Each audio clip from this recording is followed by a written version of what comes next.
ब्रह्मचर्य पालन का सबसे बड़ा नियम क्या है? या ऐसे कहें कि ऐसा कौन सा नियम है जिसको पालन करने से हम ब्रह्मचर्य पालन का अधिकांश जो भाग है वो कवर कर पाते हैं? या ऐसे कह सकते हैं कि ऐसा नियम जिस नियम के पालन करने से हमारा ब्रह्मचर्य पालन सहज हो जाता है? या कह सकते हैं कि ऐसा नियम जिस नियम से जो साधु संत है ब्रह्मचर्य पालन को सहज बना लेते हैं, आसान बना लेते हैं, उसके बारे में बात करेंगे। तो ब्रह्मचर्य पालन के अंदर सबसे बड़ा नियम है मैथुन का परहेज। मैथुन अर्थात किसी भी चीज़ का भोग करना। भोग में यहाँ पे कामुक प्रवृत्ति के लिए यूज़ कर रहा हूँ। ये जो मैथुन होता है वो दो प्रकार का होता है। आपको दोनों प्रकार के मैथुन से ही परहेज़ करना है। पहला मैथुन जो है वो शारीरिक मैथुन है और दूसरा जो मैथुन है उसके बारे में बात करेंगे। चलिए जानते पहले मैथुन के बारे में। पहला मैथुन है शारीरिक मैथुन। शारीरिक मैथुन के अंदर यदि कोई व्यक्ति ब्रह्मचर्य का पालन करना चाहता है तो उसे शारीरिक मैथुन अर्थात स्त्री से संभोग, अगर वो ब्रह्मचारी है, कुंवारा है, तो उसको करना ही नहीं है। अगर वो विवाहित है तो उसको संयमित करना है। तो पहला परहेज है।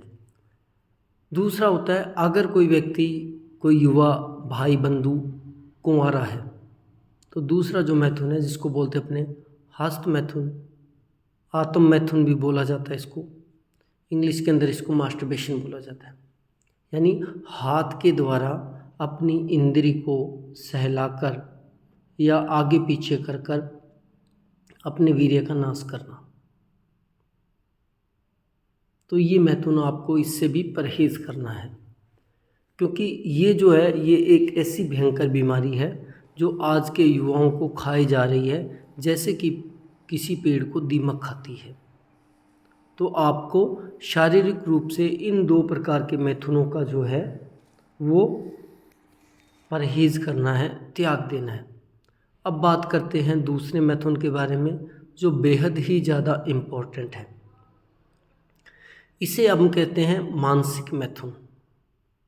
मानसिक मैथुन के अंदर होता क्या है कि हम, चाहे कोई व्यक्ति शादीशुदा है चाहे व्यक्ति कुंवारा है, अगर वो ब्रह्मचर्य पालन करना चाहता है, अपने लक्ष्य को प्राप्त करना चाहता है, वो लक्ष्य चाहे आपका भगवत प्राप्ति हो, भगवान की प्राप्ति हो, या समाज की सेवा हो, या परिवार के अंदर अपने कर्तव्यों का पालन हो, तो उसे मानसिक मैथुन नहीं करना चाहिए। ये नहीं है कि ये मानसिक मैथुन कुंवारे लड़के ही करते हैं, ये मानसिक मैथुन जो होते हैं वो शादीशुदा भी करते हैं। मानसिक मैथुन के अंदर क्या आता है, किसी विपरीत लिंग के प्रति काम वासना के विचार लेके आना।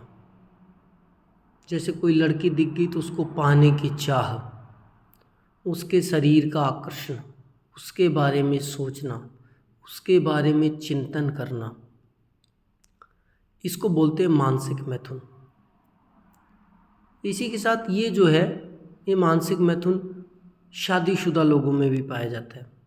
वो क्या करते हैं, शादीशुदा है, हालांकि उनको ये पता चल गया है कि नारी का शरीर कैसा होता है, क्यों होता है, किस टाइप का होता है, और उनको ये भी पता है कि हर स्त्री का शरीर ठीक वैसा ही रहेगा, वैसा ही होता है। लेकिन बहुत सारे ऐसे व्याभिचारी लोग हैं जिसके कारण ये आजकल एक्स्ट्रा मैरिटल अफेयर चल रहे हैं। वो मानसिक मैथुन पहले करते हैं, यानी अपनी बीवी को छोड़कर दूसरे के बारे में चिंतन करना, दूसरे के बारे में सोचना।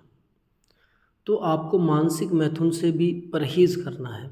इसके बेहद ही ख़तरनाक नुकसान हैं। जितने नुकसान हस्त मैथुन के हैं उससे कहीं ज़्यादा नुकसान जो है वो मानसिक मैथुन के है। इसके लिए भी मैं जल्दी ही वीडियो आपके लिए लेके आने वाला हूँ कि इससे आपको क्या क्या हानियाँ होती है और ये आपको कैसे कमज़ोर कर देता है। तो ये ब्रह्मचर्य पालन का सबसे बड़ा नियम है जिसको फॉलो करना है। आपने शारीरिक मैथुन और मानसिक मैथुन से परहेज़ करना है।